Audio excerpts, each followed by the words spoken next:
The degree of the weaponization of all the institutions of power is directly proportionate to the democratization of information. Write that down.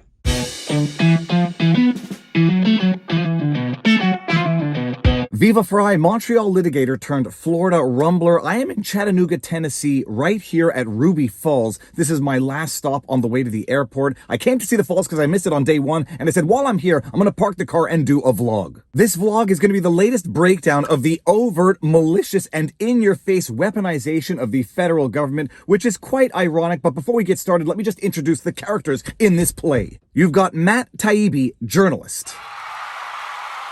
Mehdi Hassan, government watchdog. And by government watchdog, I don't mean that he holds the government to account. I mean that he is the government's watchdog. And Stacey Plaskett, the non-voting member on the House subcommittee, looking into the weaponization of the federal government. And when you understand that that's what her title is in this subcommittee, given what she's done, it is ironic to say the least. And isn't it ironic? Don't you think? So the long and short of this is that Matt Taibbi is a well-known, award-winning journalist. He's been around for decades, well-respected before this event, because once you start speaking truth to power, well, sometimes the power doesn't like that. But he is a well-known journalist who was tapped by Elon Musk to do one of the many installments of what is now known as the Twitter Files. The Twitter Files is documenting real-time corruption, infiltration of intelligence in social media, government pressure, intelligence persuasion, as I like to call it, basically manipulation of social media platforms to do the government censorship for the government, but by telling the social media platforms that they're just contributing to the greater good by censoring disinformation. So Elon Musk taps Matt Taibbi to do one of the many installments of the Twitter Files. Matt Taibbi had done the Twitter Files on the suppression of the Hunter Biden laptop story. Mind-blowing to say the least. If you don't know about it, go read up on it, although I suspect everybody watching this vlog already knows a lot about it. He tapped him to do another installment of the Twitter Files, this one showing overt, outrageous, egregious CIA, FBI government infiltration into social media to basically control the free flow of information and, make sure that elections go down properly in full integrity, as was the name of the partnership called the Election Integrity Partnership, which, yes, partnered with the federal government. It's outrageous, egregious, preposterous. It's definitely preposterous. All right, but I'm getting a little ahead of myself. Matt Taibbi does an amazing breakdown of how you had this thing called the EIP, the Election Integrity Partnership, established by Stanford to control disinformation on the internet leading up to the election, how they were partnered with federal agencies like CISA, which is the Cyber Internet Security Agency. It's a federal agency, and they were monitoring the internet for disinformation to ensure the integrity of elections. Matt Taibbi does an amazing breakdown of what some might call outright egregious corruption, what others might call good politicking, depending on your side of the aisle. He does an amazing breakdown of it, but unfortunately, yes, he does make a few mistakes, which were seized upon by government watchdog Mehdi Hassan. You said the EIP was founded in response to the government dropping its proposal for a disinformation government. Well, there you are. We're quoting you on screen. It wasn't. It was formed 2 years earlier. You suggest it was government funded, even though during the 2020 election that you're covering, it wasn't. You say they labeled 22 million tweets as misinformation in the run-up to the 2020 vote. They didn't. They flagged 3,000 election misinformation tweets for labeling, so you were only 21,997,000 off. You also claim the EIP was partnered with the government cybersecurity and infrastructure agency, CISA, to censor Twitter, but you mix up CISA,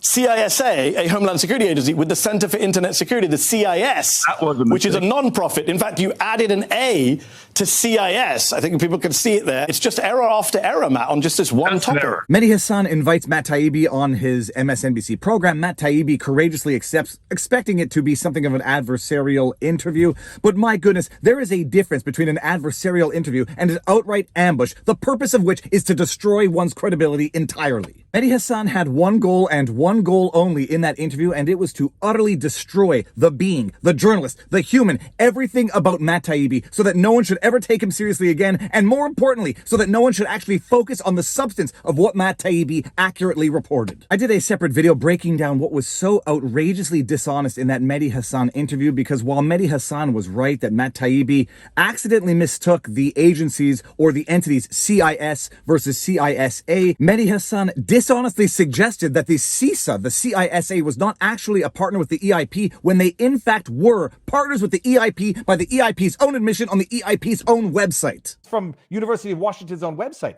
False impressions. The EIP operated as a government cutout, funneling censorship requests from federal agencies to platform. This impression is built around falsely framing the following facts. The founders of the EIP consulted with the Department of Homeland Security and Infrastructure, CISA, prior to our launch. They did. EIP consulted with the DHS and CISA. What else? CISA was a partner of the EIP. Let me just skip to all of this. These claims are true. But alas, Mehdi Hassan took advantage of Matt Taibbi's mistake not only to highlight the mistake, but to destroy Matt Taibbi's credibility so that no one has to take Matt Taibbi's reporting seriously, despite the seriousness of what Matt Taibbi accurately reported. But when I watched that interview the first time, I did say there's a little more to this. It seems like Mehdi Hassan is not acting like a journalist, but acting like a government journalist. And lo and behold, it would seem that one Stacey Plaskett, a non-voting member of the House Subcommittee on the Weaponization of the Federal Government, heard the talking points from Mehdi Hassan. Matt Taibbi lied under oath before Congress, and Plaskett, seizing on the opportunity on the talking point provided to her by the government media, not the government media, by the free and independent media, Stacey Plaskett decided to move on the idea that Matt Taibbi lied, committed perjury when he testified before Congress. And just last week, Stacey Plaskett, a non-voting member of the House Subcommittee, I hope I'm getting the name right, the House Subcommittee on the Weaponization of the Federal Government, looking into how the federal government was weaponized against social media platforms to suppress freedom of speech.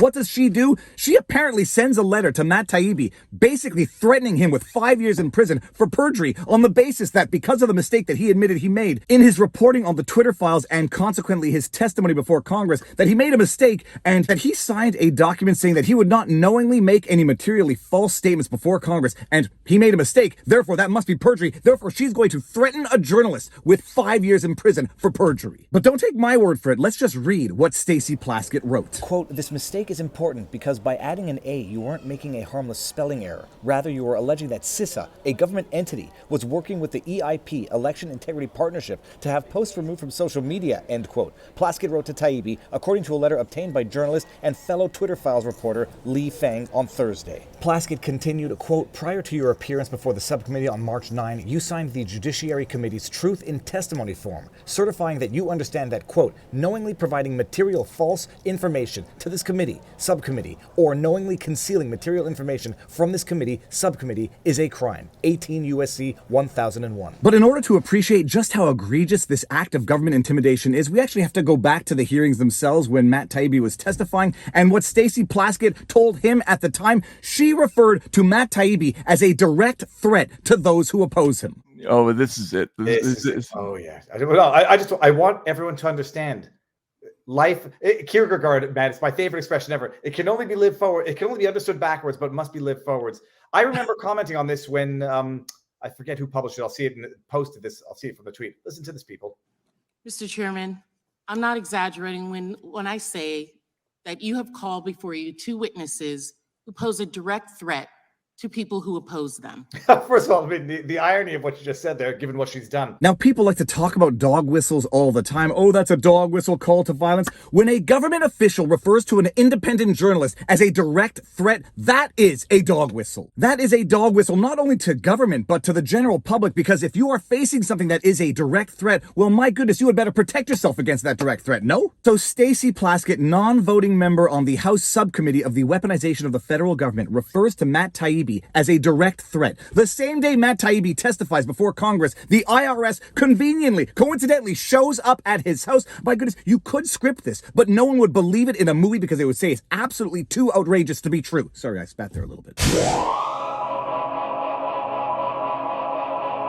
Stacey Plaskett refers to Matt Taibbi as a direct threat to those who oppose him. The day he's testifying, the IRS magically shows up at Matt Taibbi's house, and then a few weeks later, after taking her instructions from Mehdi Hassan, Plaskett sends a letter, apparently not directly to Taibbi, because in an interview he did with me a few days ago, he said he never even got the letter. He heard about it in the news, but she sends a letter to Matt Taibbi basically saying, "It seems to me that you lied under oath, and you might be facing 5 years in jail for perjury. Except, as my grandmother says, in order to be a good liar, you have to have a a good memory, and in order to be a good liar, you have to be reasonably intelligent. And when you're going to accuse someone of perjury, knowingly making a materially false statement, you might not also, in the same letter, want to refer to it as a mistake, because a mistake, by definition, is not knowingly doing anything. In the context of a House subcommittee congressional hearings on the weaponization of the federal government, Stacey Plaskett refers to an independent journalist as a direct threat to people who oppose him. On that same day, the IRS magically shows up at his house, and then a few weeks later, they are issuing letters threatening a journalist with jail. My goodness, Putin, Kim Jong-un, they must be watching this and taking notes.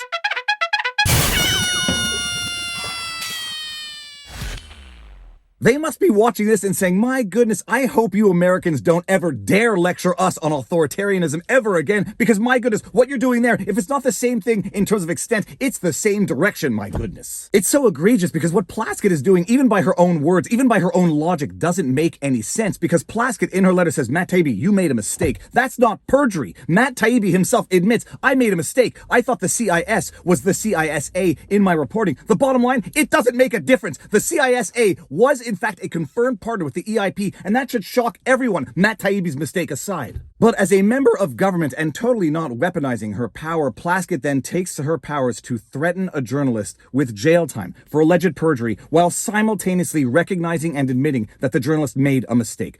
I don't know what you can say to that, except it doesn't make any sense, except for the fact that it does make sense because it's egregious, in your face, the government saying, I can abuse my power and there's nothing you can do about it. So what I'm gonna do is piss and moan like an impotent jerk and then bend over and take it up the tailpipe. Well, bullcrap, there is something you can do about it. Make a bloody stink about it and make sure everybody knows exactly what the government is doing and the degree to which they are abusing of their power to intimidate journalists, so that journalists like Matt Taibbi stop scrutinizing the government and journalists like Mehdi Hassan continue protecting the government. So that is the latest in the West's downfall into a banana republic, and that goes as much for Canada as it does for America. I had better go see Ruby Falls before I run out of time. I don't want to miss my flight out of here. Our meet and greet, vivabarneslaw.locals.com, on a steamboat on the Tennessee River in Chattanooga, Tennessee, 160 plus people. It was amazing. It was glorious. We're going to do it again. But if you like my videos, you like my content, be sure to like, share, subscribe. You know what to do. Hit that plus button down on the bottom. If you want to support the work that Robert Barnes and I do, you can go to vivabarneslaw.locals.com. $7 a month, $70 a year or more per month, because some people actually pay more than the minimum because they like what we do. You can go check us out there. But more important than any of that, take care of yourselves, check in on friends and family, make sure everyone around you is doing well, and now you know your vlog. Peace out.